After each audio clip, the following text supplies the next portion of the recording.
జానుకి జై ఇంటి తాళాలు ఇవ్వడంతో జాను ఎంతో స్వేచ్ఛగా ఫీల్ అవుతూ చాలా హ్యాపీగా ఫీల్ అవుతూ బయటకు చల్లగాలికి తిరుగుతూ ఉంటుంది. ఇక అప్పుడే ఇన్స్పెక్టర్ ఝాన్సీ జానుని చూస్తూ, ఇదేంటి ఎప్పుడు బయటకు రాని తను ఈరోజు బయటకు వచ్చింది, ఎలాగైనా సరే తనను మాటల్లో పెట్టి నేను ఆ జయగడ్ గురించి కూపి లాగాలి, తన గురించి ఎక్కువ ఇన్ఫర్మేషన్ తెలుసుకోవాలని చెప్పి ఇన్స్పెక్టర్ అనుకుంటూ ఉంటుంది. ఇక ఆ తర్వాత జానుని మాటల్లో పెడుతూ, ఏంటండి ఎప్పుడు బయటకు రాని మీరు ఈరోజు బయటకు వచ్చారు, సరే ఎలాగో వచ్చారు కదా, సరదాగా అలా మార్కెట్ వరకు వెళ్ళొద్దాం పదండి అని అంటూ ఉంటే, ఒక్క నిమిషం ఇప్పుడే నేను జై సార్కి చెప్పి వస్తాను అంటూ జాను జై దగ్గరికి వచ్చి, సార్ మీకు ఏదో పని ఉందని చెప్పారు కదా, మీరు ఆ పని చూసుకోండి, నేను ఇక్కడి వరకు మార్కెట్కి వెళ్ళొస్తాను అని చెప్పి ఇన్స్పెక్టర్తో కలిసి జాను వెళ్తూ ఉంటుంది. ఇక దాంతో జైలో టెన్షన్ మొదలవుతుంది.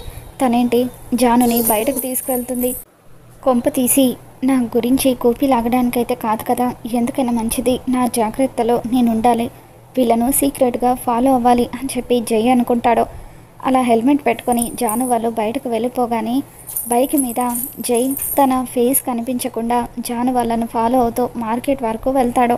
మార్కెట్కి వెళ్ళిన తర్వాత ఇన్స్పెక్టర్ జానుతో, జాను గారు నాదొక సందేహం, మీ ఇంట్లో పని వాళ్ళు ఎవరు కూడా పనిచేయడానికి రారా, అంత పెద్ద ఇంటిని మీరు ఒక్కరే మెయింటైన్ చేస్తారా అని అడుగుతూ ఉంటే, అయ్యో లేదండి, మా ఇంటికి పని వాళ్ళు రాత్రి టైంలో వస్తారు, అందుకే ఎప్పుడు మీకు కనిపించలేదు అని అంటూ ఉంటే, రాత్రిపూట పనిచేసే పని వల్ల అసలు మన కాలనీలో రాత్రిపూట వచ్చి పనిచేసే వాళ్ళు ఎవరూ లేరు కదా అని చెప్పి ఇన్స్పెక్టర్ అంటూ ఉంటారు. ఇక దాంతో జాను ఆలోచనలో పడుతుంది. అవును, ఈ మేడం అన్నట్టుగా ఇప్పటి వరకు నేను కూడా పని వాళ్ళను ఎప్పుడూ కూడా చూడలేదు, జై సార్ అనడమే తప్ప అసలు వాళ్ళు ఎవరో ఎలా ఉంటారో నాకు కూడా తెలియదు, ఈ విషయంలో జై సార్ నా దగ్గర ఏదైనా దాస్తున్నారా అని చెప్పి జాను ఆలోచిస్తూ ఉంటుంది. ఇక ఇదంతా చాటుగా ఉండి వింటున్న జై, ఇదేంటి వచ్చి రాగానే ఇంట్రాగేషన్ లాగా ఇంట్లో విషయాలన్నిటి గురించి కూపి లాగుతుంది, ఇప్పుడు ఈవిడ అనుమానం క్రియేట్ చేస్తే ఖచ్చితంగా జాను ఇంటికి వచ్చాక మళ్ళీ నన్ను ప్రశ్నించడం మొదలు పెడుతుంది, అప్పుడు నేను జానుకి ఏం సమాధానం చెప్పాలని జై ఆలోచిస్తూ ఉంటాడు.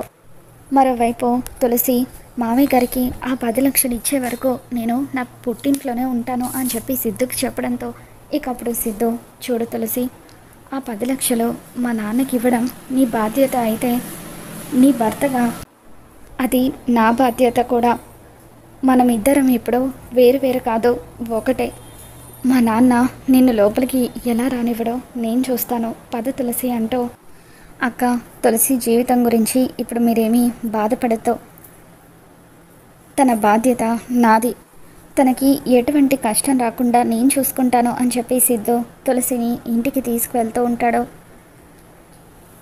బస్వరాజు, కనిష్క, బస్వరాజు తల్లి వీళ్ళు ముగ్గురు కూడా సోఫాలో కూర్చొని ఉంటారు. మామయ్య గారు మన ప్లాన్ వర్కౌట్ అయినట్టే కదా అని చెప్పి కనిష్క అంటూ ఉంటుంది. నీలాంటి తెలివైన అమ్మాయి ప్లాన్ వేసిన తర్వాత అది వర్కౌట్ అవ్వకుండా ఉంటుందా, తులసి తన చేతులతో తన అన్నయ్య జీవితాన్ని నాశనం చేయలేక సంతకం పెట్టించలేదు, సంతకం పెట్టించకపోతే నువ్వు నా ఇంటి గడప తొక్కద్దని ఆ 10 లక్షలు తిరిగిచ్చేయమని తులసికి కండిషన్ పెట్టాను, ఇప్పటికిప్పుడు ఆ తులసికి 10 లక్షలు ఎవరు ఇవ్వరు, దాంతో అది ఎట్టి పరిస్థితుల్లోనూ ఈ గడప తొక్కదు, ఇక సిద్ధుకి అది శాశ్వతంగా దూరం అయిపోయినట్టే, సిద్ధుకి అది దూరం అయిపోయిందంటే నెక్స్ట్ సిద్ధు పెళ్ళి నీతోనే కదా అని చెప్పి బస్వరాజు అంటూ ఉంటే కనిష్క ఎంతగానో ఆనందపడిపోతూ ఉంటుంది. అమ్మ కనిష్క, ఎంత త్వరగా నువ్వు ఇంటి కోడలుగా అడుగు పెడతావా అని మేమంతా ఎంతో ఆశగా ఎదురు చూస్తున్నామమ్మా అని చెప్పి బస్వరాజు తల్లి అంటూ ఉంటుంది. ఇంతలో సిద్ధు తులసిని కుషిని తీసుకొని ఇంట్లోకి వస్తూ ఉంటాడు. అప్పుడు బస్వరాజు, అక్కడే ఆగురా, ఎక్కడికి ఈ దరిద్రాన్ని తీసుకుని లోపలికి వస్తున్నావో, అది నా దగ్గర 10 లక్షలు తీసుకుంది, ఆ 10 లక్షలు తను తిరిగిచ్చేంత వరకు ఇంట్లోకి రాకూడదు, లేకపోతే ఆ హరీష్ చేత సంతకాలైనా పెట్టించాలి, ఏవి హరీష్ చేత సంతకాలు ఏమైనా పెట్టించి తీసుకొని వస్తుందా, అందుకే నువ్వు తనని ఇంట్లోకి తీసుకొస్తున్నావా అని చెప్పి బస్వరాజు అంటూ ఉంటాడు. లేదు నాన్న, సంతకాలు పెట్టించలేదు, అయినా చూస్తూ చూస్తూ అన్నయ్య జీవితాన్ని తను ఎలా నాశనం చేస్తుంది అనుకున్నావని చెప్పి సిద్ధు అంటాడు. ఒక మనిషి ప్రాణం పోతూ ఉంటే పిచ్చి కండిషన్లు అన్నీ పెట్టి డబ్బులు ఇవ్వడం చాలా తప్పు నాన్న అని చెప్పి సిద్ధు అంటూ ఉంటే, రే సిద్ధు, నాకి నువ్వు మంచి చెడులు నేర్పుతున్నావా? నేను నీ తండ్రిని రా అని చెప్పి బసవరాజు అంటూ ఉంటాడు. మీరు నా తండ్రి కాబట్టే మాటలతో నేను సమాధానం చెప్తున్నాను, అదే బయట వాళ్ళైతే చేతలతో చెప్పేవాడిని అని సిద్ధు తులసిని 10 లక్షలు ఇస్తేనే కదా ఇంట్లో అడుగు పెట్టమన్నారు. తులసి నేను వేరు కాదు, తను నా భార్య మీ దగ్గర అప్పు తీసుకుంది కాబట్టి ఆ అప్పుని నేను తీరుస్తాను, ఇవిగోండి మీ 10 లక్షలు అంటూ సిద్ధు బసవరాజ్కి తన డబ్బుని ఇచ్చేసి, రా తులసి, ఇప్పుడు నిన్ను ఎవరు అడ్డుకుంటారో చూస్తాను అంటూ సిద్ధు తులసి చేయి పట్టుకొని లోపలికి తీసుకుని వెళ్తూ ఉంటాడు. సిద్ధు తులసికి అండగా నిలబడడంతో కనిష్క, బసవరాజు వీళ్ళందరూ షాక్ అవుతూ ఉంటారు. గదిలోకి వచ్చాక తులసి సిద్ధుకి థ్యాంక్స్ చెప్తూ ఉంటుంది. ఏంటి తులసి, నువ్వు నాకు థ్యాంక్స్ చెప్పడం ఏంటి? మనం ఇద్దరం భార్యాభర్తలం, మన మధ్య థ్యాంక్స్లు ఉండకూడదు అని చెప్పి సిద్ధు తులసితో అంటూ ఉంటాడు. ఎలాగైనా సరే అన్నయ్యకు వదినకు మధ్య వచ్చిన అబద్ధాలను మనమే తొలగించాలి, వాళ్ళిద్దరిని తిరిగి ఒకటి చేయాలని చెప్పి తులసి అంటూ ఉంటే, ఇప్పుడే మనం కీర్తి దగ్గరికి వెళ్ళి కీర్తితో మాట్లాడదామని చెప్పి సిద్ధు తులసిని తీసుకొని కీర్తి దగ్గరికి వస్తాడు. కీర్తి, హరీష్ గురించి ఒక్కసారి ఆలోచించు అని సిద్ధు అంటూ ఉంటే, నేను ఎందుకు ఆలోచించాలరా? అతని ప్రేమిస్తున్నానని చెప్పి నా వెంట పడ్డాడు, చివరకు పెళ్లి చేసుకొని మోజు తీరిపోయిన తర్వాత ఇప్పుడు విడాకులు ఇవ్వాలని నిర్ణయించుకొని విడాకులు ఇస్తున్నాడు. ముందు విడాకుల పేపర్స్ మీద సంతకం చేసింది తనే కదా అని చెప్పి కీర్తి అంటూ ఉంటే, లేదు వదిన, ఎవరో కావాలని మిమ్మల్ని ఇద్దరిని విడదీయాలని ప్లాన్ చేస్తున్నారు, అన్నయ్య ఆ సంతకాలు పెట్టలేదట, ఎక్కడో ఏదో పొరపాటు జరిగింది అని చెప్పి తులసి అంటూ ఉంటుంది. ఇందాక అన్నయ్య నిన్ను ఈ విషయం గురించి మాట్లాడదామని చెప్పి ఎన్నోసార్లు ఫోన్ చేశాడు, కానీ నువ్వు తన నెంబర్ లిఫ్ట్ చేయకుండా తన నెంబర్ని బ్లాక్ చేయడం వల్ల అన్నయ్య చాలా బాధపడ్డాడు అని చెప్పి తులసి అంటూ ఉంటే, ఏం మాట్లాడుతున్నావు నువ్వు?